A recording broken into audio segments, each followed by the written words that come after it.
Good morning. Good afternoon, rather. Welcome to the Millennial Hangout. My name is Enyola Olatunji, and I'll be hosting for today. And we have such interesting topic to talk about today, and I think everyone will be interested in it because we're in very high inflationary environment, and real estate is really one of the best ways to edge against inflation currently. And I'm sure as millennials or even people older in other age brackets will be very interested in hearing this conversation. And the great thing also is that it's on YouTube. It's going to one can go back to it several times to listen and learn from it. But another thing I'm particularly excited about is all of my panelists that would be speaking. They are experts in this industry. We've brought the best of the best to speak and ask questions this about real estate investment and its returns. In no particular order, I would be introducing my panelists, and we have Madam Oluwakemi Adeyemo. She's the founder of um, Future Perfect Limited. We have Mr. Vincent Essier, is the partner of Vincent Essier and Company. We have Madam Fatima Aderibigbe. She's the head of Sales Property Development Company in Lagos. We have Mr. Oluwa Busui Adonis. He's the co-founder and managing director of CAF Limited and CAF Universal. And then we have Mr. Abdul Jabbar Oyekon, founder and CEO of Shahud.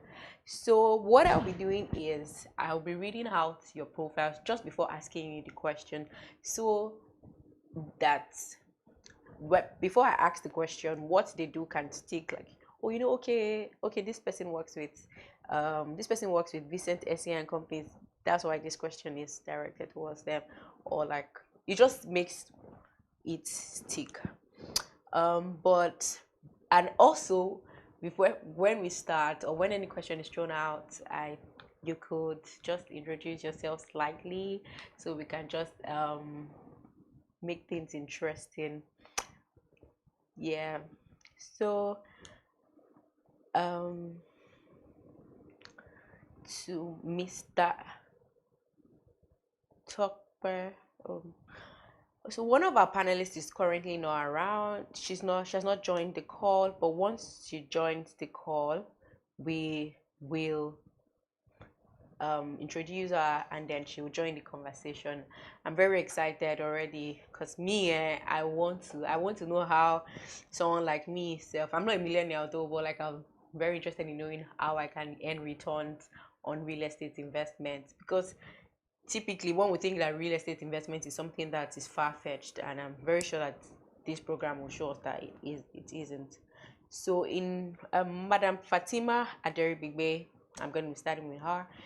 She has over 14 years dynamic experience in sales management and real estate.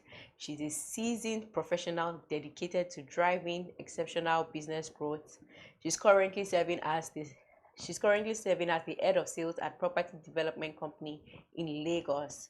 She has a proven track record of consistently surpassing sales targets. She knows what she's saying. She's going to sell real estate to us today. Our expertise spans business planning, market research, business development, customer relationship management, and so much more. She has previously worked as an associate director of brokerage origination at Northcourt Real Estate, and she has also worked as the head of letting department of Dia Fatim Lane and Co. You see that we didn't come to play at all, and we have very capable and with us today. So now to start our question with Madam Fatima, can you hear me, please? Yes, I can hear you. Okay. I love your smile. Thank you so much for joining the call. Yeah. So you could just give us a brief. I already I already introduced you, but like you could just tell us something interesting about yourself, something you think I didn't mention that you want public to know. You understand? And just before I ask you my question. Thank you very much. I think Yes. you mentioned everything. I think you even did more justice. And I'm glad to, it's an opportunity for me to learn here, you know. I was looking through the other panelists and I said, you know what, when it comes to real estate, you don't know everything. You'll be shocked at the things that you don't know. And then this is an opportunity for me to learn. So today I'm here to learn. Okay. Learn from people who have also been in the same field, who have done experts too. So yes, I'm excited as well. Oh, great, great. So so to start, what are some of the key factors to consider when evaluating a real estate investment opportunity? Like for me now, if I were to invest in a real estate opportunity, what are some of the things you think I should consider? What are very important factors that I should consider when I'm assessing a real estate opportunity? Thank you very much. When it comes to real estate, we always say the first thing is location, location, location. Location always matters. Location will either mar your investment or will either help your investment. Is either location. So if you have a location or where you're investing is a location where there is going to be high returns is entirely different as compared to a location where the demand or the supply of real estate in that area is very low. One of the things you should watch out for is your location. Location cannot be overemphasized.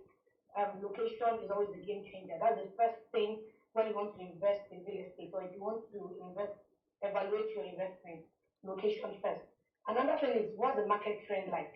The market trend is it an area where the rate of returns is high? Is it a location where the rental yield is also high? Depending on what you want exactly.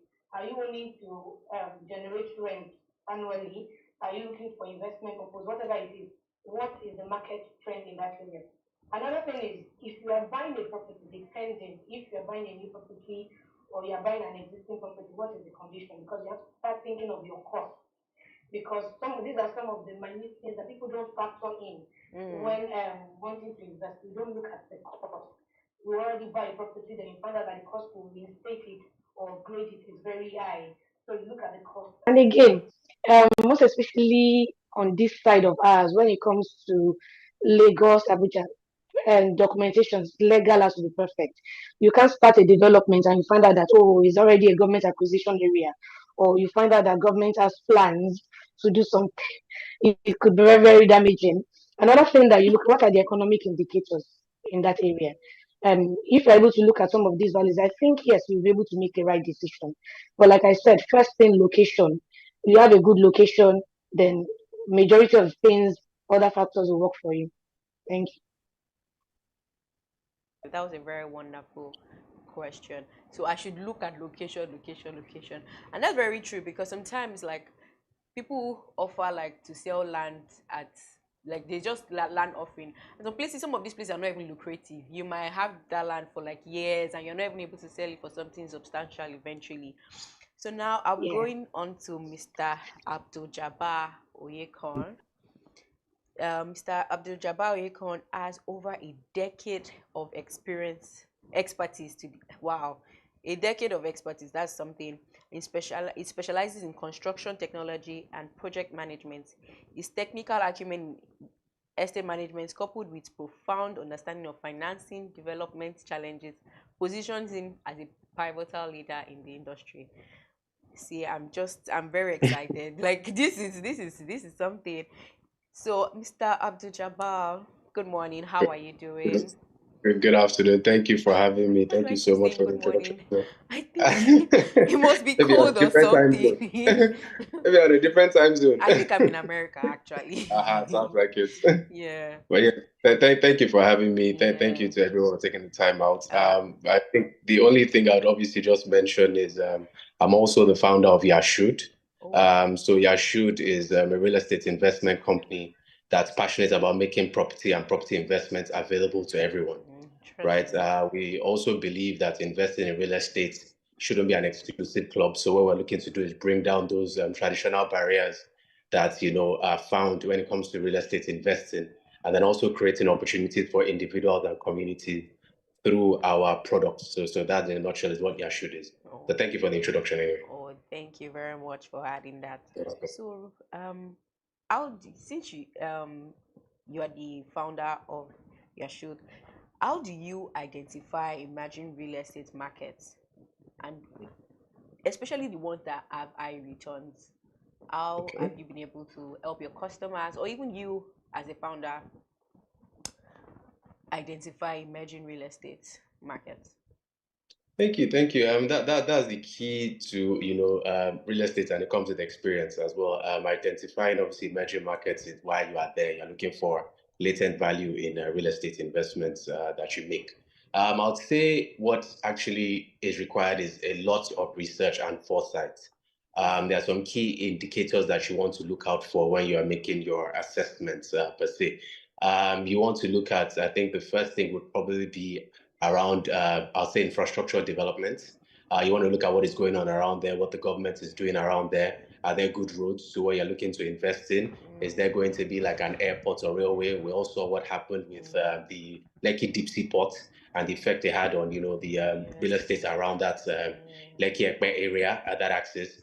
The second thing would be economic activity as well. I'd say, give a perfect example as Dangote refinery. We also saw what happened, what that did to real estate prices around. So where there's a lot of economic activities, you tend to find people obviously need houses to live around there. I think maybe the third thing would be around population and population growth. With areas that are witnessing high population growth, you tend to see a lot of people move into those areas, and then they also need real estate, and that gives an opportunity for higher returns in terms of appreciation of your investment. The final thing would be government policies. I think policies, the government has a way of driving real estate by giving favorable policies such as tax incentives. For instance, the government might decide to give tax breaks on affordable housing, or they might decide to streamline the entire approval process for affordable housing. So those are the key indicators that you actually want to look out for when you are, making that decision, or you're doing a bit of research to identify emerging markets. Thank you so much. It sounded very much like what Madam Fatima said about location. And I like that you cited the Lekki Ekpe area, because actually at that point everybody was saying, you're very close to Dangote, it will open jobs, you should live there. There was so much marketing around like Dangote refinery as at just before it was open. So Mr. Vincent Essien. Mr. Vincent Essien is the partner of Vincent Essien and Company. Can you hear me, sir? Are you on the call? You can unmute your mic. Yeah, I can hear you. Yeah, good morning. It's lovely to. Good morning. Good afternoon. It's lovely to have you here again. Yes. So, can you give us a brief introduction? Is there any? Okay. Yes. I'm a lawyer, first of all, so I come from the legal background. Oh, wonderful. I've been practicing for over close to 30 years. But real estate is basically been my forte, and I've experienced all the challenges that come with the field. Perfect. So when Mr. Jabba was talking about regulatory what is affecting real estate investments, I understand exactly what he was talking about. So I'd say our firm has represented multiple partners and investments, especially in the Lagos market. And so we have a lot of experience when it comes to nurturing real estate transactions from the top to the bottom. So that's basically, I'd say I'd always recommend real estate for as a niche for investment, especially for the millennials, which is the subject of this conversation discourse. But with the slight advice that it's something that you need to jump into with a few parameters in view. Yeah, so, yeah, that's what I was going to even ask you about, because I was going to say, like, what are some of the first time mistakes that, like, what are some of the mistakes first time real estate investors make? I'm sure you've, as a lawyer, you've had to deal with some of these mistakes, and you have first hand experience on the mistakes people tend to make when they go into real estate. So can you enlighten us a little about that? Well, like Fatima said, I guess I can call it Fatima. Location is the first rule of investing in real estate. Then the next thing is which we see a lot in Nigeria, is you must make your investment without an emotional point of view. And I was going once again speaking with millennials. In those days in Nigeria, we had people who make their first investment based on you're buying a house in your hometown, or people buy properties. I have a lot of young people who buy properties for their parents. And I always tell people that your first property is probably the most important in real estate, because it will guide you. It will actually determine how your portfolio grows. So I'd say that, first of all, you must be unemotional. You must have a clear view of your cash flow. You must understand the regulatory environment, like Jabbar said, because like yesterday I was on a transaction in the Lekki axis, and all we were concerned about was what was the approval situation of every property we are going into, because the clients are out of the country and they are all aware of what's going on in Nigeria now. The government is actually laying more emphasis on properties having the right approval. So at the end of the day, most of the things that we saw didn't tick the boxes.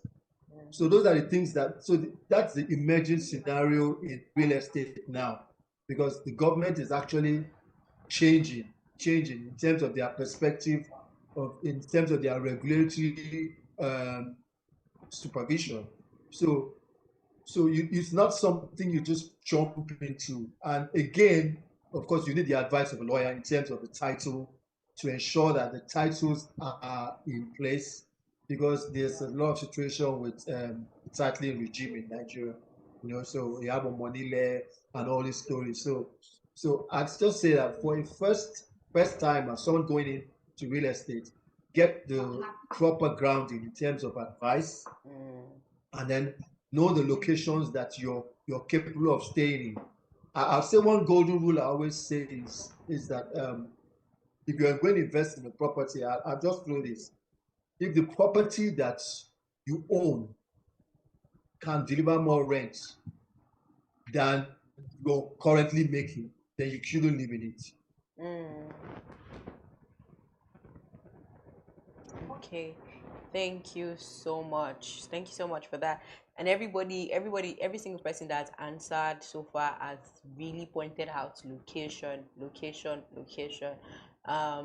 Yeah, thank you so much. So I'll be going to Mrs. Oluwakemi Adeyemo. She's the founder of Future Perfect Limited, and she's the leading expert in the Nigerian real estate, with over a decade of distinguished investment advisor and consultant. Her career began with Associated Global Matrix Limited in partnership with the Lagos Building Investment Company. Ms. Oluwakemi is committed to excellence. It's evident from her advanced training, which includes the Lady Realtor Series training, sponsored by the US Consulate. Oh my God. See, my panelists are just top notch. They have, like, I feel altogether we will have over 100 years of experience on this program right now. So, like, this is the best place to be to learn about this. Good afternoon, Mr. Oluwakemi. How are you doing, Mar? Hello, Tosin. Good afternoon, and good afternoon to other panelists. I think I'm learning a lot already. Even me too. So you always need to learn in real estate. And I think the only thing you missed out is that I authored a book, Oh, How to Avoid 10 Costly Real Estate Mistakes and Build Wealth in Nigeria. what a coincidence. Because having gotten my fingers burnt, I felt some of those experiences and experiences of others have to be documented in such a way that anybody who wants to venture into real estate can have at least a simple guide, right? To first of all understand real estate and then understand how to extract value from it. Oh, that's perfect. So, off the top of your head, can you mention 5 very fast of some of the things that are in your book? Okay, so let me start from one that is similar to what Vincent just talked about. You have to separate emotion, right, when you're investing in real estate, especially when you want to make money from it.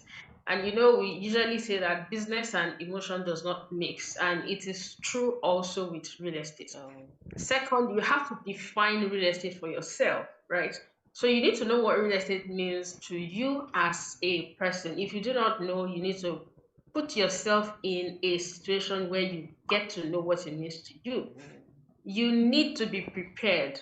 I think the first speaker talked about you buy a house, then you're considering what else needs to be done. No, you need to first of all count the cost of what it takes for you to be able to extract value from real estate even before you buy. You need to have an exit in mind. Someone, I think, yeah, Vincent also said that if your house can deliver a higher rent than where you live, you are not supposed to be living in that house. I hope I got that right. Yeah. But what he's trying to say is that if you have a property, you are living in it, and it's delivering a higher rent than what you would normally have paid for rent, you don't have any business living in that house. Let someone else pay you that rent. Go and rent somewhere else to live, because that house is practically generating income return on investment for you. Then the fifth one is that, see, real estate and law, I call them Siamese twins. They cannot be separated. So don't go into real estate outside of the law or without the law, which means that you should have your lawyers on speed dial. If you're doing anything real estate in any country of the world, real estate and law, they go hand in hand. So that's about 5. The remaining 5 is in the book. You have even learned something now, especially the rent, because I think a lot in Africa and Nigeria generally, we're very keen on like living in my own house. I have to be living in my house, like I'm living in my own building. Meanwhile, a lot of people like live in rented places despite owning their own place, like owning their houses, and just you're letting it out and then getting profits from rent from those buildings. So that's something I've learned. I've learned not to be emotional about investments in real estate, and I'll involve my lawyers, because I don't think people, this is like a common practice where people always involve their lawyers when they're trying to buy land. Yeah, so that's very, very, very, but still on you. What are some of the, how does the current economic climate impact the real estate investment? So now at the beginning of the session, I already mentioned that like inflation is really, really high, and I for one can even mention one because I know it's affecting me, and that is rent. Rent is skyrocketed, and it's not really easy for like the consumers. But if, as real estate consultants yourself, how has inflation or the current economic climate generally impacted the real estate sector? Okay, thank you. So inflation and all these figures, you can't deny them. But I also always tell people when we're drawing out strategies for our clients, see, there are things you have control over and there are things that you do not have control over. So the rate of cement, rate of iron rod, inflation, how much you're paying for rent, how much bread costs in the market, to a large extent, you don't have control over it, at least in the immediate. So do not bother your head as such about it. Yes, it is a good to have information, but it's not an information that you now sit on and begin to expend precious time on. So the things you have control over, which is how to increase your income level or how to take advantage of real estate as well. So real estate in Nigeria is very dynamic, right? And some people call it emerging market, right?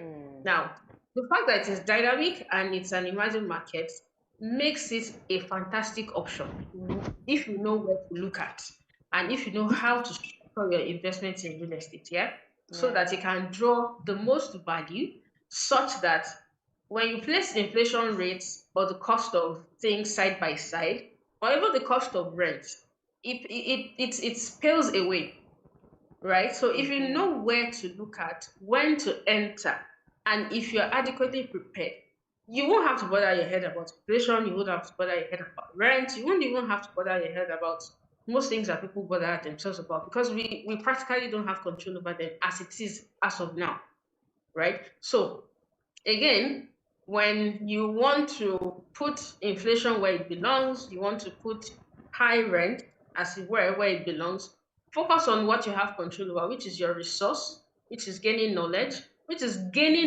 on how to use real estate to your advantage, how to draw optimal value from it per time. Oh, I hope that's critical. Yes, that's wonderful. So look, you are actually telling us that despite the current economic climate, there's still ways you can make money off real estate. That's wonderful. So I'm going to Mr. Oluwabusi Adonis. He is the co-founder and managing director of CAF Limited Universal, a construction and real estate development company. Mr. Oluwabusi, good afternoon. How are you today? I'm fine, thank you. Thanks for having me. Thank you. So, tell us more about yourself, your experience so far in real estate and construction sector. Well, cumulatively, I have about 21 years experience in the industry. Wow. I call myself a multidisciplinarian in the built environment because I'm an architectural technologist by training. By trade, I'm a building contractor, I'm a developer, I'm also a licensed realtor in the United States of America. So let me stop at that. Don't mind me. That's very, very, very, very, very large portfolio you have there. Thank you. So, with your knowledge, what are some of the pros and cons of residential versus commercial real estate investment? So, which I wouldn't say which one would you advise people to go into, but like if one were to consider to go into real estate, what are some of the advantages and disadvantages of both sides of real estate? That is commercial or residential. Well, to bring it home, there is none that is at any kind of disadvantage, The first speaker talked about location, because if you look at human needs, you are looking at the need for feeding, need for clothing. The third is need for shelter. You need shelter for your company, you need shelter for your family to afford you the covering, the privacy, you understand, to give you the minimum comfort. But from the business angle, from business perspective, residential real estate has a lot of pros, and at the same time, it has a lot of disadvantage, because on the advantage side, the pros you are talking about, higher demand. We have people today that are working from home, that are not going to any kind of office since COVID. There has been a trend that if you want to rent a house, you want to rent a home that has a home office, because everybody discovered during COVID that you don't necessarily have to go to an office. You don't have to separate your accommodation from your business. You save a lot working from home. Very true. Though it has its own limitation and its industry, that are industry-based.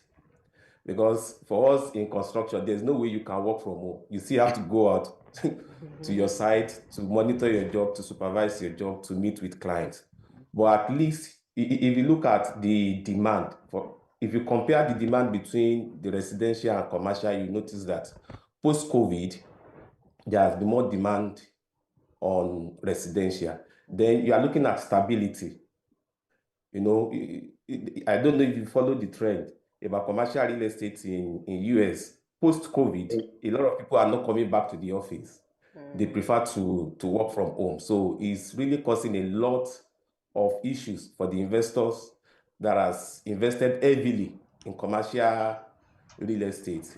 Then if you look, another pro of residential real estate is there's lower initial investment, because you can start with a unit, you can start with 2 units, and at most, you're looking at a residential or maybe at most 200, 300 square meters.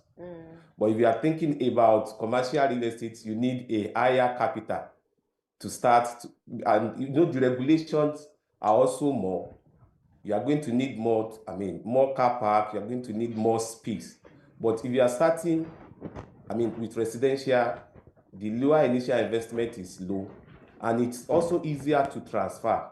It's easier to finance. Then there is a lot of we have wide pool. There's a lot of, we have different kinds of tenants.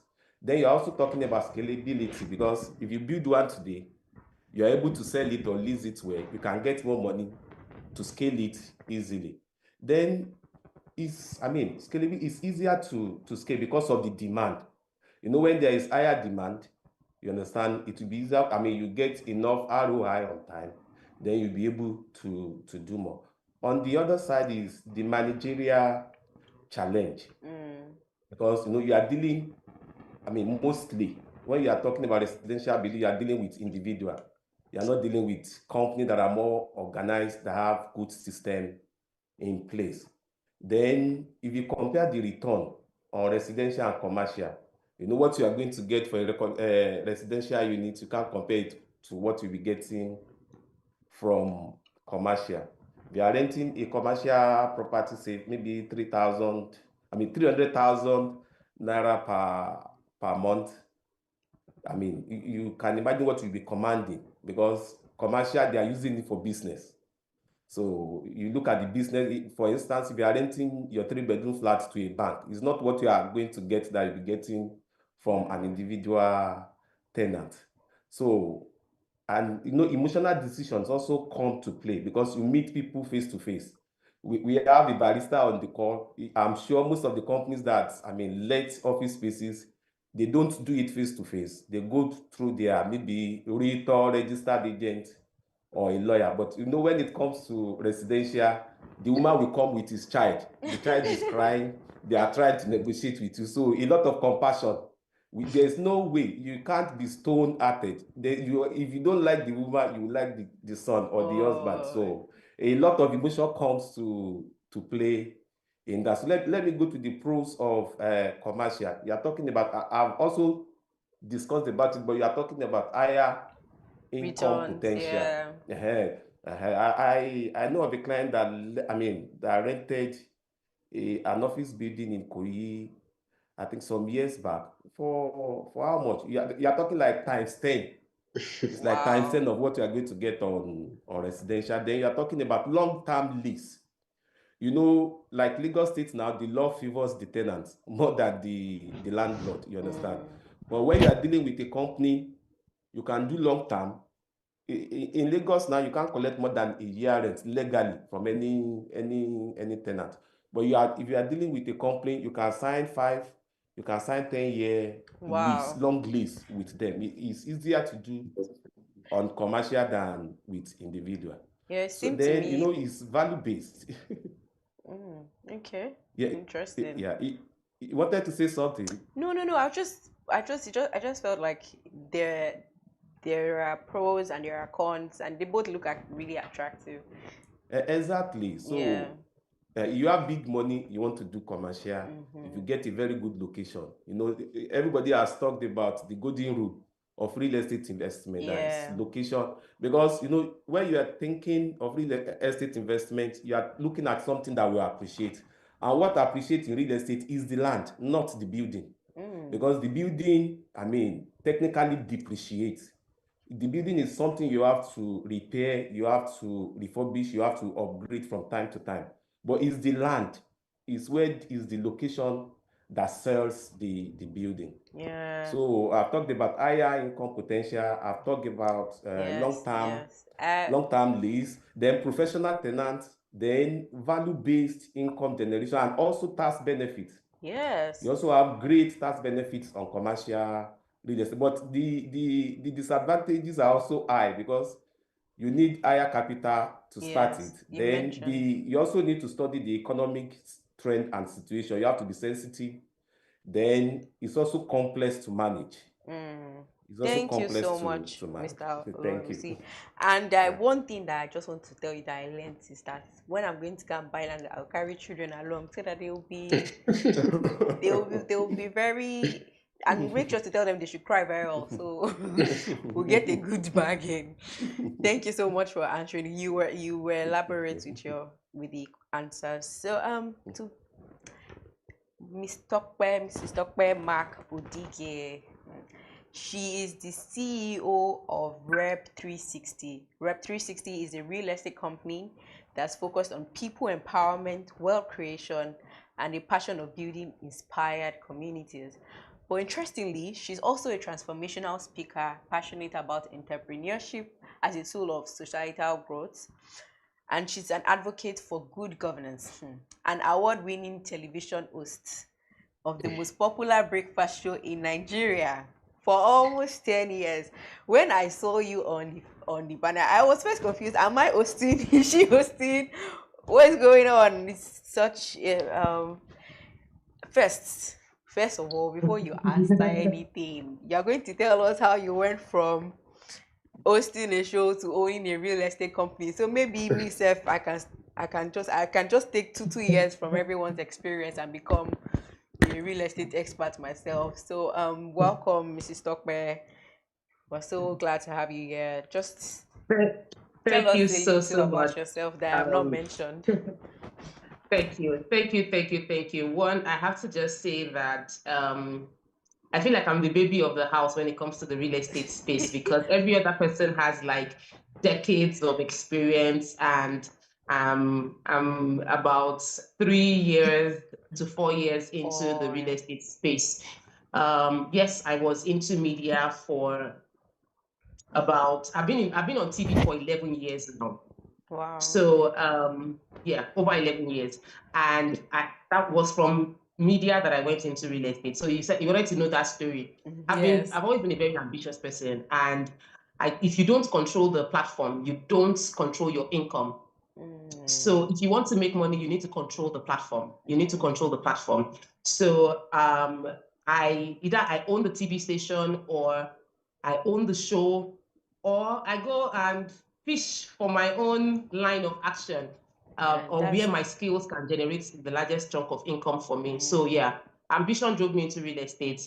Ambition to explore what can be done, explore what is possible, explore because I've always been a speaker. I've always been teaching on growth, teaching on all of that. But sometimes people want you to don't just be telling me it is possible. Show me, let me see what you have done. So that was why I went into real estate, and it is very possible for people to solve problem and earn money from it. Actually, the easiest way to make money is to find a need that people have, and obviously real estate is a need that is in Nigeria.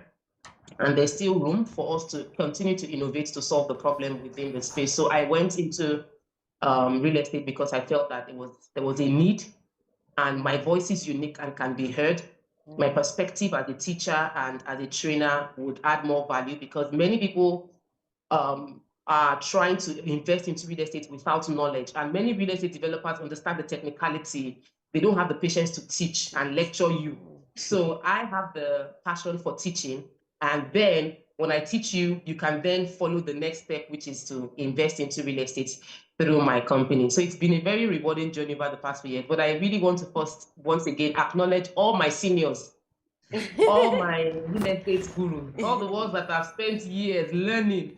I have learned from, I am where I am in my real estate journey. I'm into site and service. We have 9 estates across Lagos, Ogun State, and Benin City. And we've achieved that within the past 3 years plus of being in real estate. And that's only because there were many other people that had gone ahead of me. I call my mentors, who were not hoarding information or hiding what can be done, and they were very open. I seek advice. I'm always learning. So I'm happy to be here. I've learned a lot from being in this conversation already. That's wonderful. I'm grateful. So before you ask me your question, let me just quickly say something. Yes. Because there was something everybody has been saying. They said a whole lot. So I know you will ask me a totally different question. Let me just say that if you want to buy real estate, you need to think of your budget, because we're talking to millennials and we're talking to people that their budget is not big to be looking for the big properties that they would like to. And I like to say that you start where you are. You start with what you have. So the dear millennial watching this, or Gen Z, or whoever you are watching this, don't be discouraged about your budget. Find what your budget can back. Find what your budget, because you can hear location, you can hear documentation, and you'll be like, oh, the places I want to buy is Ikoyi or GRA. But your pocket is Mowe. Buy your Mowe first. Start with what you have. With your full chest, buy it. And in a short while, the more you keep increasing in your capacity and in your income, you can then go with the account balance to go to the GRA and the VI, and even the Core Atlantic can say, give me, I want to buy it, I have the billions now. Yeah, I just wanted to put it out there that you can also, your budget is very important when you're trying to choose a location. Yeah. Thank you. I think you read my mind just before answering that question, because I was going to ask you something on budget, but I just wanted to I just wanted to also say that after this session, I think I'll be more experienced than you are, because I'm going to steal. I've learned a lot, and I'm going to steal from all of everyone's years of experience. But Madam Tokwe, how can someone actually with a limited budget get started in real estate investment? So like, one thing you said now is, okay, if as a millennial I don't have much, I should start from Mowe. But what if like Mowe is not it's not a thriving place, or would I still get like value for my investment? But generally, if I came to your company now, how would you guide me with my budget? Say 10 million naira, or how to get started generally? And must one start with land? Are there other smaller forms of real estate investment one can start with? So you have asked a lot of questions. Okay, I'm sorry. It's okay. I would say that first, have your budgets. We are a very spiritual country, and many people want to buy a property, they want to invest into real estate with faith. So they don't have any savings, they have no plan for like one day. It's never going to happen if you don't save. So you must start with a plan. You must have a savings that you have already accumulated over a period of time, which will form the basis for you to make any intention towards acquiring any real estate, whether land or house. When it comes, you don't necessarily have to always start with land. Land is like the lowest form of investment in Nigerian space, which is why people just go for land. And because typically in Nigeria, you can buy land and build. In other developed countries, you don't even think, citizens don't even think of buying land. They just go straight towards buying house. But the average Nigerian will just, let me buy that half plot. Today I do foundation. After like the next few months, I'll gather money and build it to lintel level. Oh, now we have gathered money, we did a job, let's the roof. So that is the typical way Nigerians tend to build before. But with the inflow of lots of real estate companies who are doing mini estates and estates, we are now having more people say, let me go for mortgage and buy a house, as opposed to just buying a land. And most that are buying land are buying as an investment tool, speculatively, with the intention that they will sell it for a higher price later. So I might buy Mowe now, and I'm buying Mowe at, let's say, 2.55 million, 10 million naira. 10 million naira is a lot of money. Let's say 5 million naira. I'm buying Mowe now at 5 million. I don't want to live in Mowe, but in the next 3 years, I can sell Mowe and sell for 10 million and move to Magboro. And then I sell my Magboro for 2 years and move to the Beggar. So I'm getting closer to Lagos, I'm getting closer to my goal. So usually that's the reason I say there's nothing wrong with you buying the bush. Another thing I would like to put out there specifically is that you don't have to live in the first place you buy. I have several investors and clients who bought their first land in places they can never live in.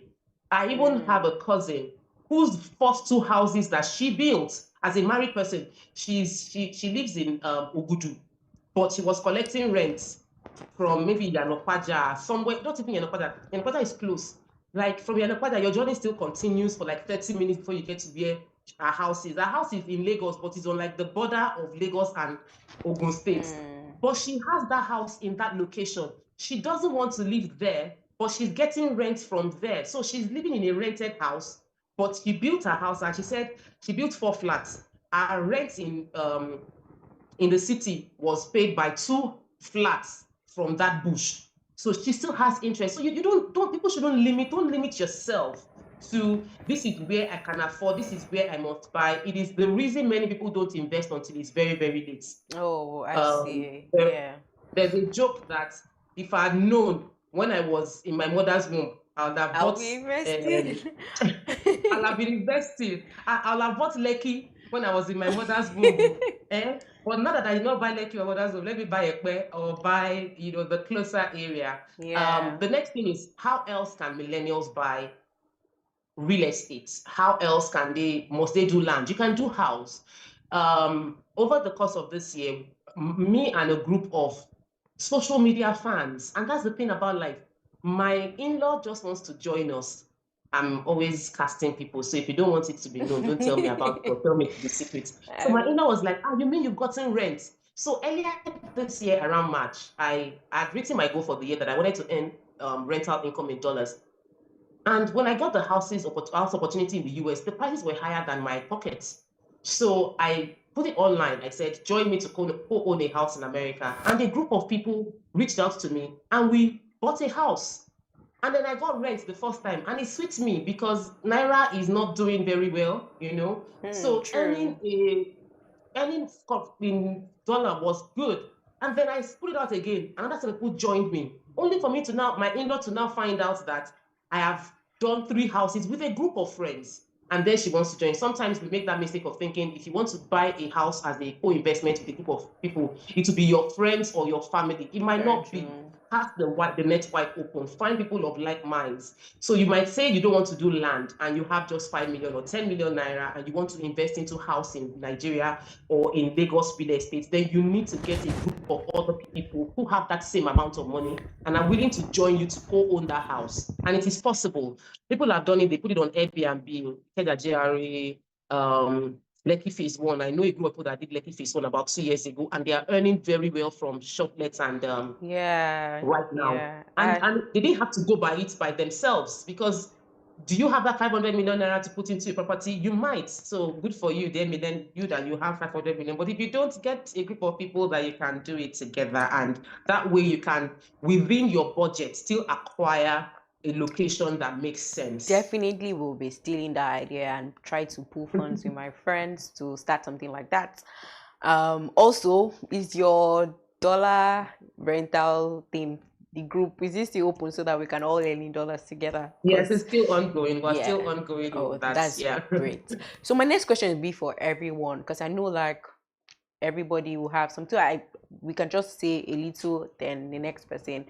But like, I know everyone has something to say about this, and I'm very excited to know like everybody's input. So what are the benefits of investing in real estate for millennials compared to other assets? Because to be fair, although we've now established that it doesn't take a lot, but like you can start from somewhere. But other assets like the stocks, bond, they are still more accessible. Or they don't have large capital base. You don't necessarily need to have like a very large capital to go into these other assets. So very far, starting from Madam Fatima, if I'm correct. Yeah. What are some of the benefits of real estate compared to other assets? Okay, thank you very much. Yes. And like I said earlier, I know that by the time we are done with this session, I'm going to be learning a lot. And I'm really it's really fantastic, learning from and hearing this. So for me, one of the things that it does is it helps build edge against inflation. No matter what it is that asset that would always continue to rise. That's what would happen when you compare it with other assets. Inflation, property assets, property market is always one of the best things. Ma, are you sure? So what it does is that it gives you a leverage. You know and that because property values tend to rise even when inflation rate does. So I think that's one of them. Let me allow others just about inflation one. Yeah, that's perfect because inflation is very high in Nigeria currently. Madam Kemi, what's a benefit for you? Okay, thank you, Tosin. Like, according to what Fatima just said, you never be a part of real estate conversation and don't learn. You always learn and unlearn and relearn. So, real estate is a store of value. It has been in time immemorial and it will always be. And there's something I always say that, see, if you strip a business from head to toe, right, and you take every element out, the last element to that business is the element of real estate, right? So real estate basically carries almost every other thing. And I used to also share that it is why it is created first, even before mankind was created, because it sustains a whole lot. Someone alluded to the Maslow's hierarchy of need earlier on and talked about food, the need for food, shelter, excuse me, and clothing. It is that important. So if anybody wants to maximize, especially we millennials, and I usually say that when our parents, I'm a millennial by the way, when our parents were investing in those days, they largely didn't carry us along. Like we're not part of the competition. Someone also talked earlier that when you take your kids along, and that's one of the advices I give couples. So if you're going to construction, if you want to invest in as a family, please involve your children because you're setting them up for greatness that way. So our parents didn't carry us along largely.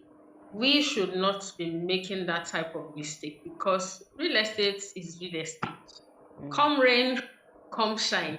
In any country of the world, real estate is real estate. So, it is solid. Yeah, so thank you. Your investment does not include real estate in a way that works for you per wealth stage. So Papa alluded to, okay, you asked a question about budget earlier on, and she alluded to the fact that to start from where you are. Well, I have a slightly different school of thought with respect to that. Real estate, again, is real estate. If it will take you to do the second suggestion that she made, where you come together with people to invest in places that would deliver return. Don't forget, we're talking about return on investment, yeah? So you can come together with people to invest in places that deliver return on investment. And you can just scout for developers. Developers will always need other people's money. You equip yourself, right, about real estate, about the workings of real estate, sound real estate investment lawyer. They are lawyers and they are lawyers. They are real estate lawyers. So if you involve a sound real estate lawyer and you approach a developer to say, okay, you are doing this project, at least to get off the ground, after all the paperwork have been sorted, I never, of course, advise investing in real estate without detailed due diligence, right? So let's assume that all these boxes have been ticked. Pull a group of people together. Provide the initial resource for that developer, right? And by the time you see that project, maybe if it's a 2-story house, for instance, by the time it gets off the ground, people will start getting interested, provided it is also a strategic location, yeah? People will start getting interested. They want to buy, and you would have already had an agreement. In 6 months, 1 year, sometimes 18 months, you have exited the investment. I like this one. I like this one a lot. I like this one. You raise and you repeat. Yeah. That's when you're always just smiling to the bank. And like I mentioned earlier, forget inflation. We don't have control over it. All those factors, we really do not have control over it in the immediate. So don't let it stop you. But won't my money be too small for a constructor? Like, if my money can buy land, would they see my money as too small for like whatever they are trying to do? Okay, so we are largely ownership driven. In fact, I grew up hearing people pray that, Lord, I want to stop paying rent. But after I grew older, I looked at it that paying rent is not bad. Let's not demonize paying rent.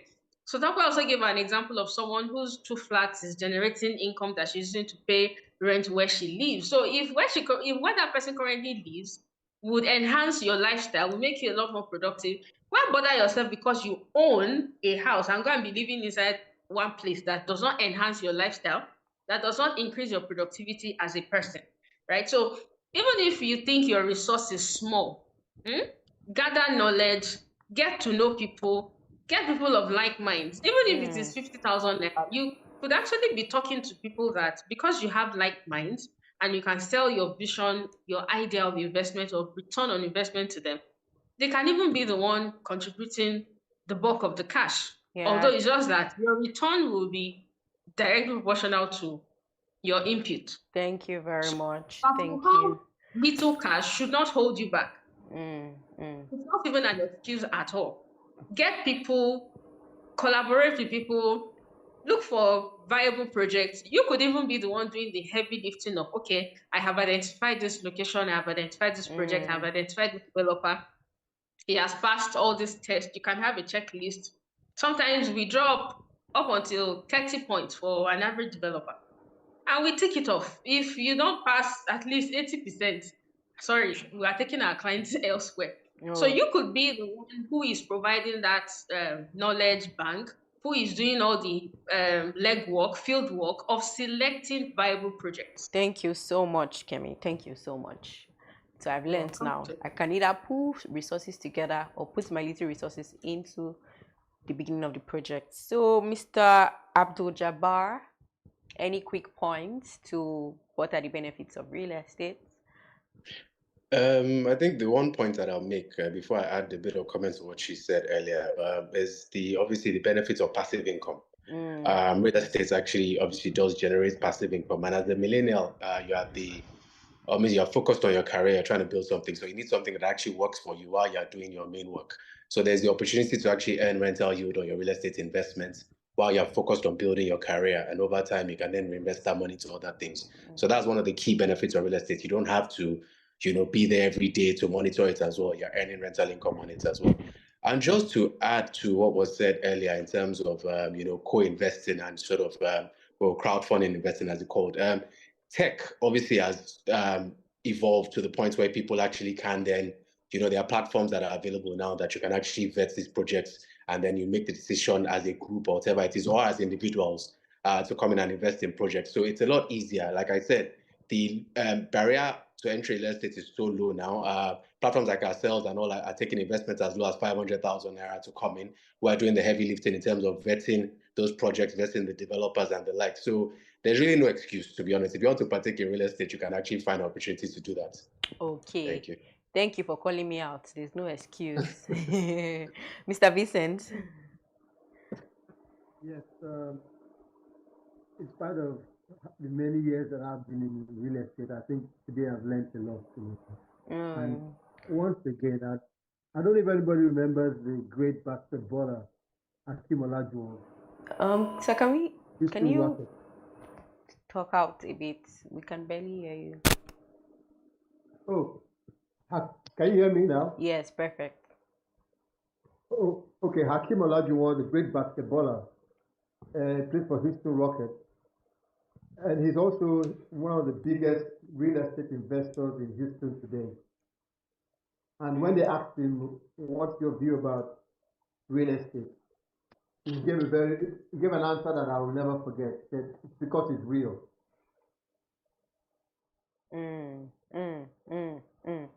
Oh, I see where you're going.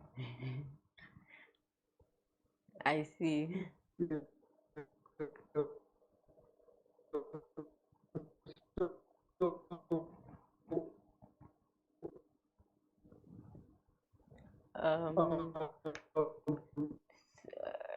Mr. Vincent. I'd say on top of it, no, just hold on. So many other platforms that are available for investment. I think we lost you for a short while.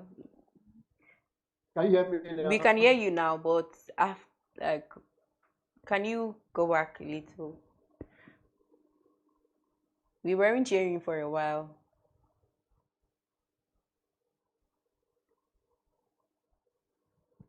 Okay, I think your network is Okay. I said okay now. I said in the digital age. Okay. In the digital age, the millennials have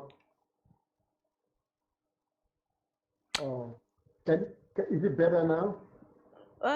Not really. Not really. No, Hello? it's not. No. Maybe we should go to Mr. Oluwabusuyi and come back to you. You might have sorted. It might be better then. All right. Okay. Thanks for Can you hear me now? Our moderator. Okay. Can you hear me? Yes, we can hear you. So let me continue where he stopped. You know, he just made mention of Akim Olajuwon. I'm joining this call from Houston, Texas, in United States. As a matter of fact, it's 11 minutes past 6 this morning. I knew it. I knew I was in the morning. You know? I knew. That's why I was saying good morning. So let me confirm what he said. See, most of the car parks that they have in downtown in Houston, Texas, is owned by Akim Olajuwon. Oh wow! So when we are talking about real estate investment, you are talking about tangible asset. That's what he was trying to explain. Something you can hold, something you can improve, something you can fall back on. This is not. I don't have any issue against Bitcoin, against fixed deposit, against stocks. But you know, cost rises. I mean, stock shares. They rises today, tomorrow they crash. A lot of things determines what you get, ROI on stock. The same thing goes for the fixed deposit. Today, if you fix money in Nigeria at the rate of 15, 18, 20%, can you imagine what you are losing? Because the present inflation rate is about 30%, about 30 to 33%. So if you are fixing money, you are saving it at 20%. Then what you understand, you are losing how many percent? But if you are not financially intelligent, what you are supposed to use to make investments, you are keeping it in bank and in other assets. You are losing that. But if you buy a house, you know, I also like to go back to what Mrs. Stockman said about location. You see, when you are investing in real estate, you are either doing it passively or actively. When you are doing it actively, you are doing it, it's something you are doing for a long, actively means short term. You are a professional. You are trained in the industry. You know the market trend. You know when to pull any string. But when you are doing it long term, you are doing it passively. So if you want to do it passively, you can choose any location because over time, the location will appreciate and you get your money. Yeah, it's a win-win. When you invest in real estate, you are not losing. God forbid the kind of global economic crisis that happened in 2007, 2008, where some people in the United States of America were just cooking books to help people to get houses, people that are not credit worthy, and the whole thing messed up the global economy.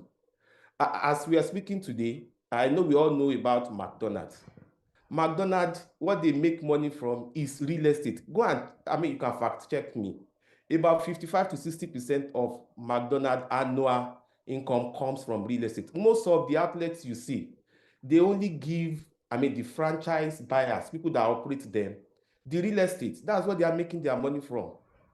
Most of the outlets are not owned directly by them. They are franchises that is sold to people. So what they make money on is their physical asset, which is tangible asset. So real estate is tangible.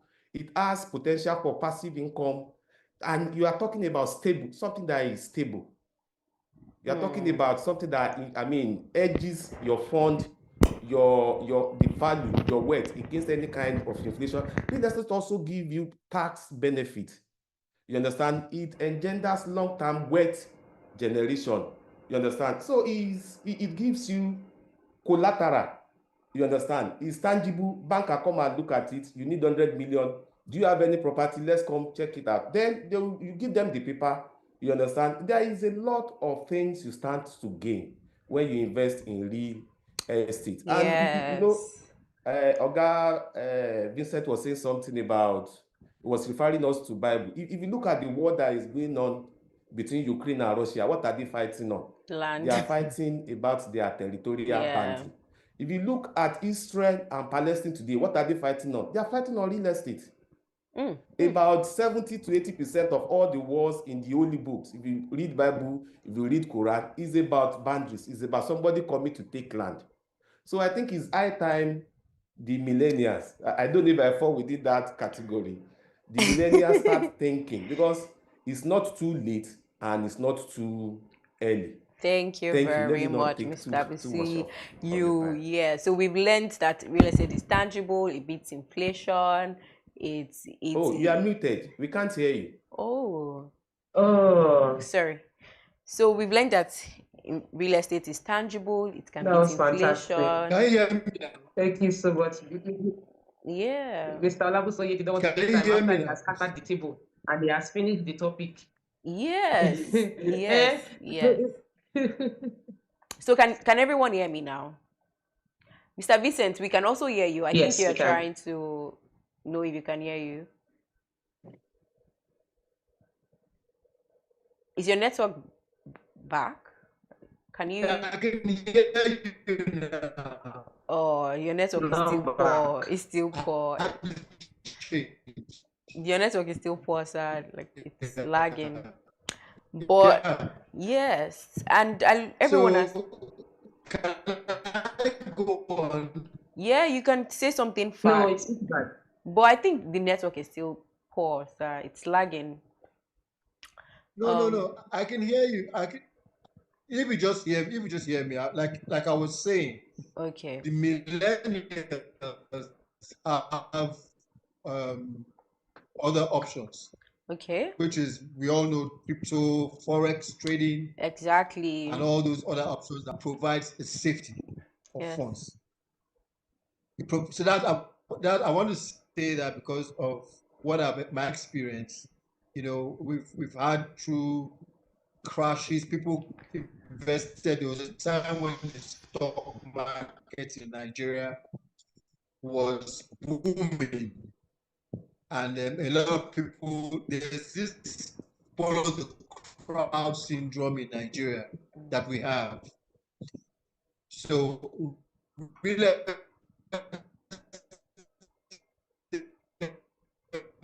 so I think your network is still bad, but I think we get what you're driving at.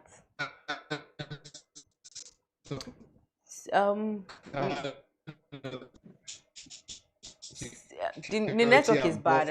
I'm sorry, it's really bad. So that's the biggest selling point of real estate from a legal point of view, because no matter what goes, like Okay. The network, I think, is. I can hear you. Yeah, the network was bad, but I think I get what you're saying, and I think everyone on the call to get that you're pointing to the fact that real estate is real. It has nowhere to go. It's not going to crash or anything like that. So I would like us to go through the final question, and the previous one. Can't crash. Okay. Properties do crash. Okay.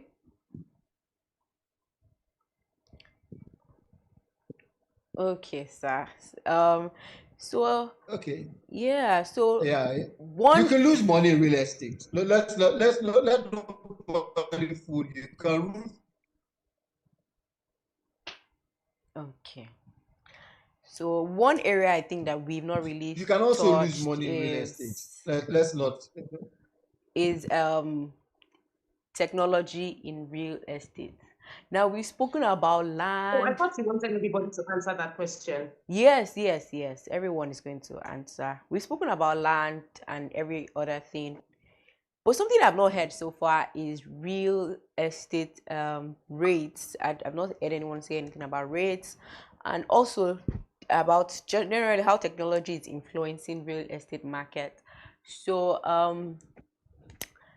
yes, Madam Tokbe, I think you have something, but I would like everyone to be very fast about what they have to say. We're really running out of time. So it's just our last question before everyone now gives their closing remark and we end today's show. Okay, I didn't get to talk about the last question you asked everyone to go through. Okay. I'd like to say that why I feel real estate is an extremely pivotal investment for everyone to consider is because real estate, everybody's your customer. I say everybody's my customer because every human being would, in one way or the other, interface with real estate as a business or accommodation or in any one form or the other. You are a customer of real estate. So you are either somebody is farming on your land, or they are doing events on your land, or they are building their business on your land, or they are living on your land. Like whichever way, land is vital.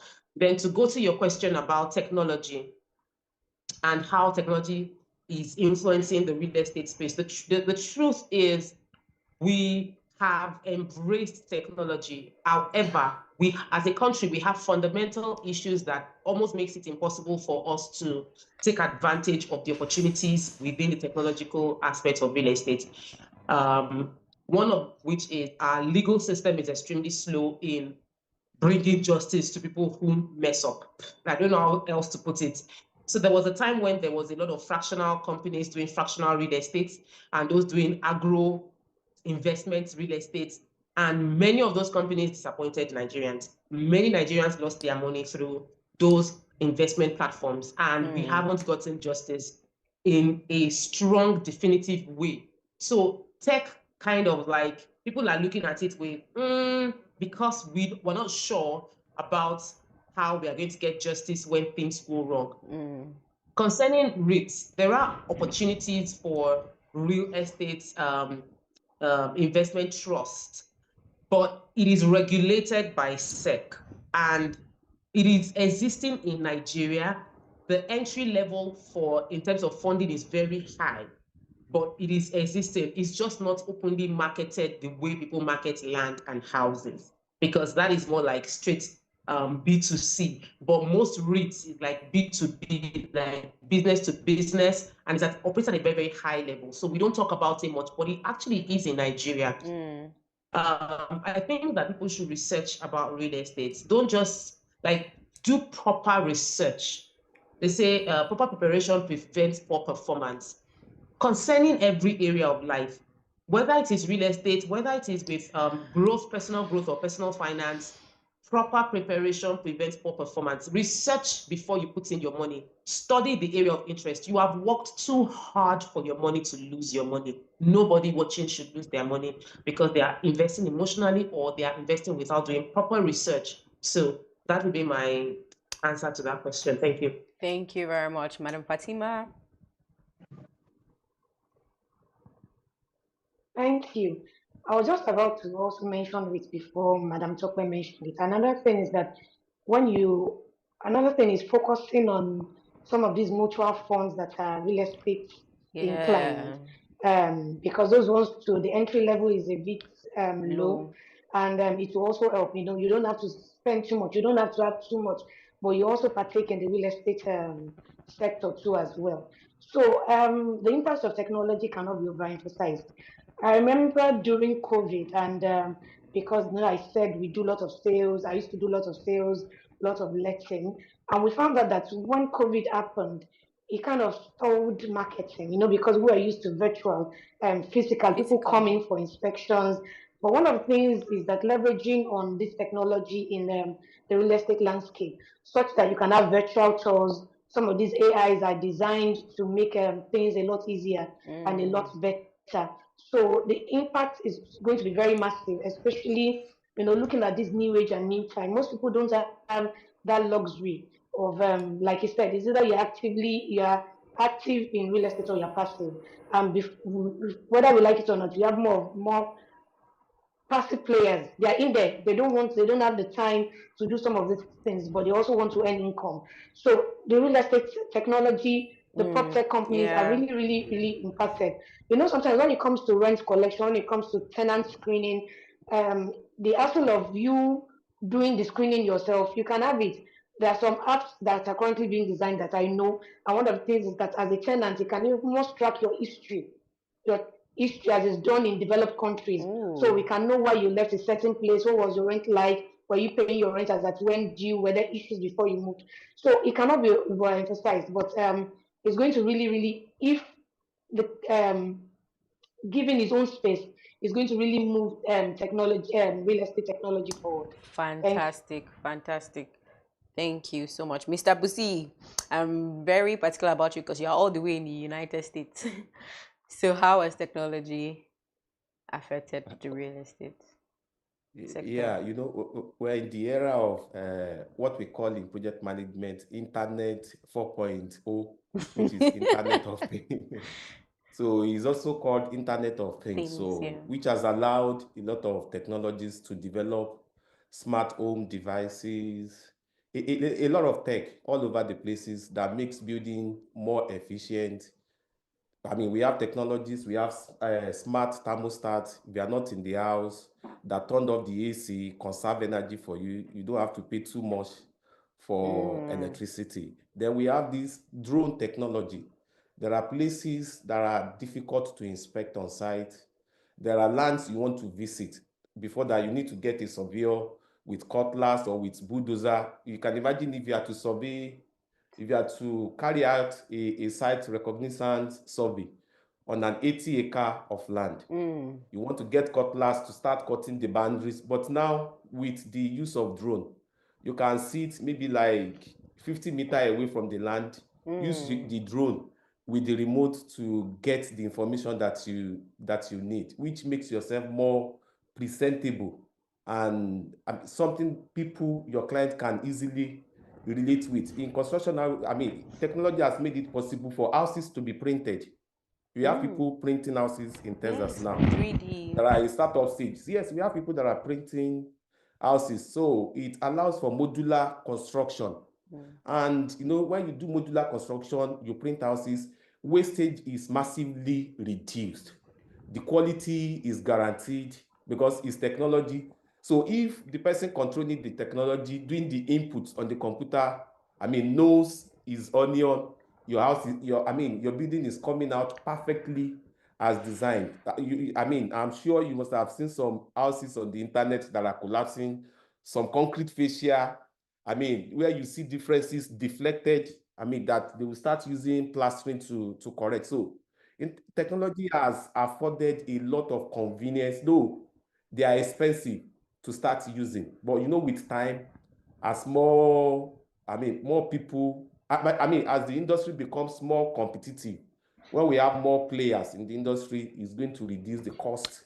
It will reduce the cost of construction, will reduce the time of construction, we cut waste, maybe about 20 to 30%, will reduce waste totally. That's a wonderful. lot of things. Smart home now, you can, if you are going home, you can use an app on your phone to turn on the AC in your house. If you have any visitor, maybe Amazon want to drop some items for you and they want to put it in your garage, you can, from your phone, you can easily open your garage, you can lock it.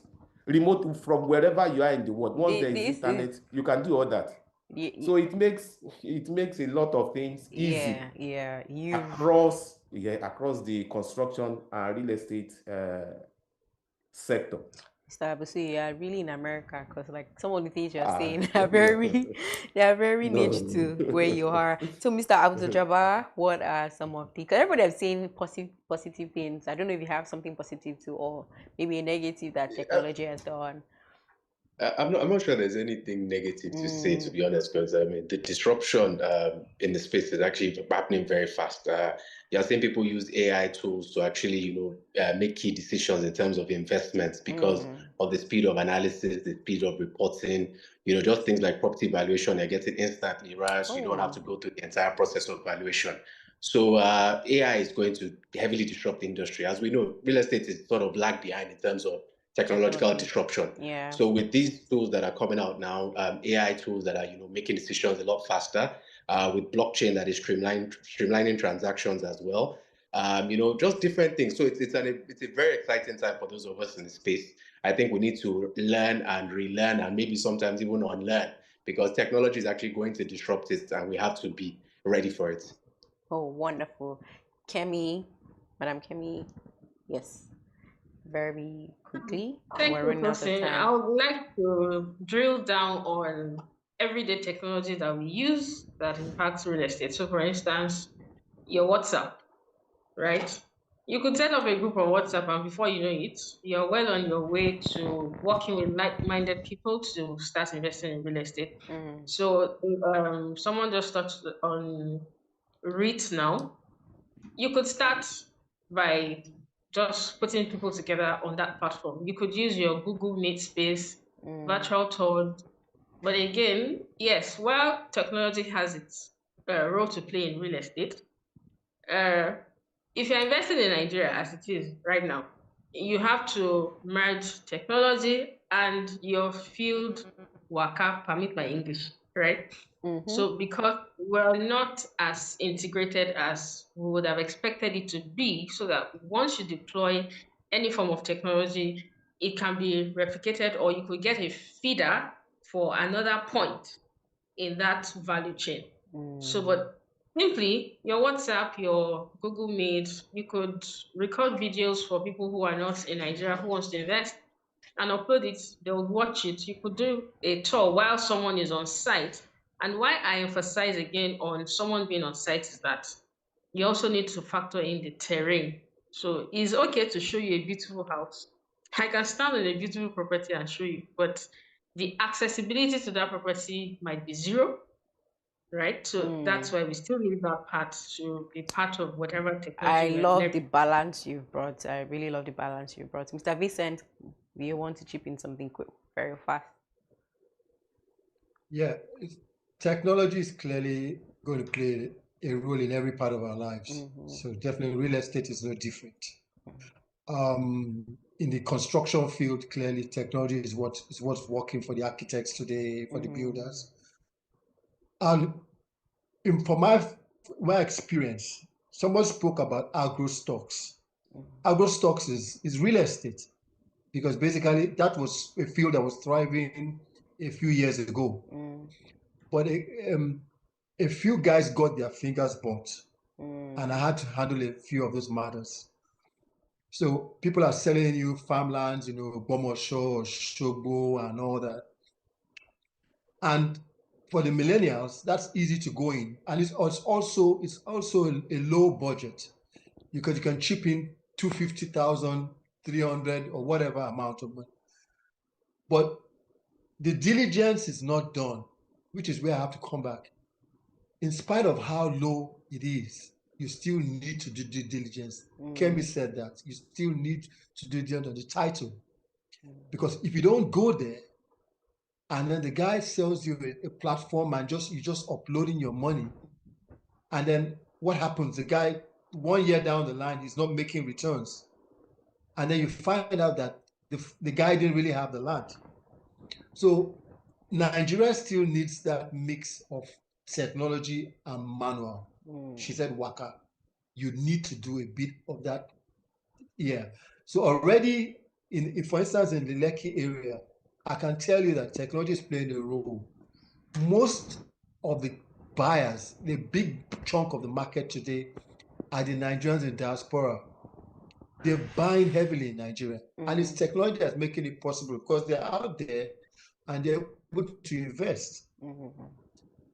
Thank you. But the diligence is what, again, you have to come in. You have to do the diligence. Thank you because very much, sir. The title diligence is key.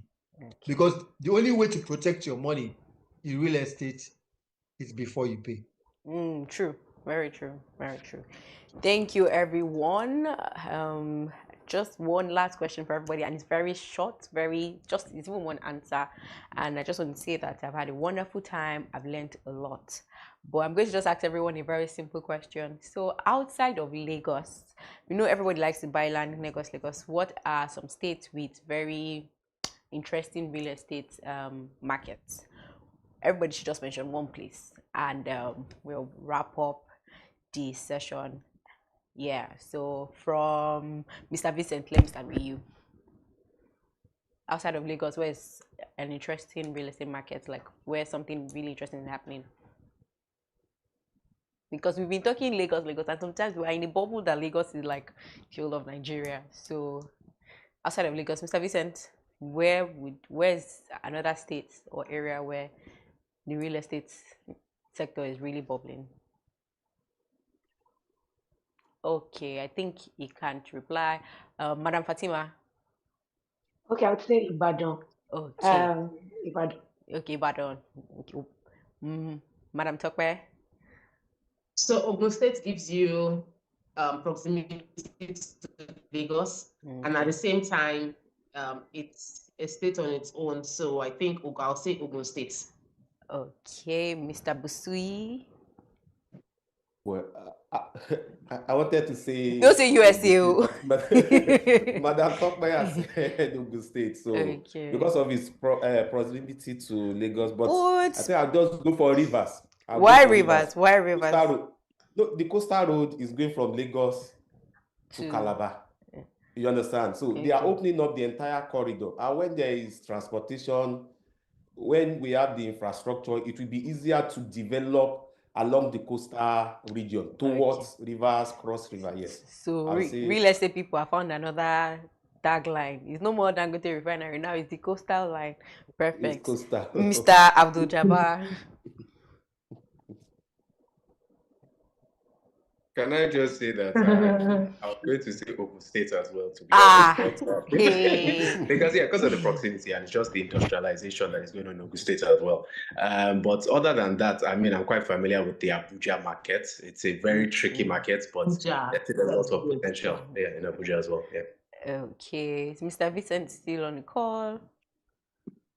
I don't think so. So this brings us to the end of today's Millennial Hangout, and I would say for Gen Z, I have learned a lot, and now I have like 10 years of experience. So if you see me outside saying I have real estate experiences off this session, I hope to get my certificate from all of you so that I can call myself a real estate consultant. But I've had a wonderful time. Thank you so much for joining us.